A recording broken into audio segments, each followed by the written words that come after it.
Jacques Marcon, chef cuisinier et gérant du restaurant Marcon à Saint-Bonnet-le-Froid, une maison familiale depuis 1947.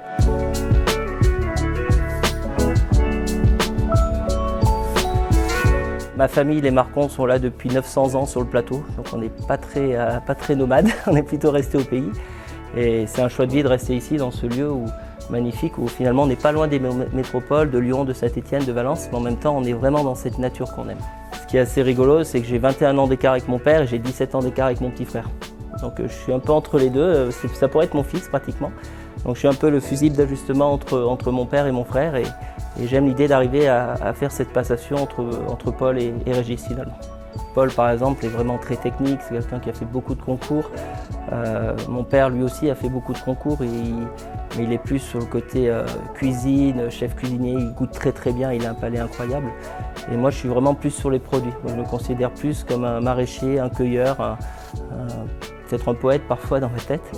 Mais c'est bien de penser justement que les trois on est très différents.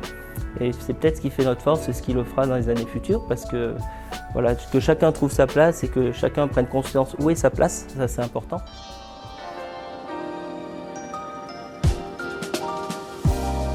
C'est vrai que le menu a tendance à beaucoup bouger chaque semaine, parce qu'on travaille beaucoup sur la cueillette sauvage, que ce soit les plantes, les fleurs au printemps, bien sûr un peu de champignons. Après juillet, août, septembre, c'est beaucoup les plantes de mon jardin, les légumes. Et après mi-septembre arrive le moment du mycélium, du champignon. Et là, on est à fond dedans jusqu'à novembre-décembre. Et c'est vrai que j'ai mis le doigt là-dedans aussi avec mon père et après avec des amis mycologues que j'ai rencontrés. Et c'est pour ça qu'en ce moment, dans le menu, on a 20 variétés de champignons, par exemple. C'est Dame Nature qui va toujours décider ce qu'on met dans l'assiette. C'est grâce à Gourmillot qu'on est là aujourd'hui, tout simplement. Dans les années 85-86, mes parents ont failli partir de Saint-Bonnet parce qu'il n'y avait pas assez de clients, ils ne payaient pas les factures, tout simplement. Et M. Millot avait à l'époque écrit un bel article sur Michel Bras, très bel article élogieux sur l'auberge des Cygnes.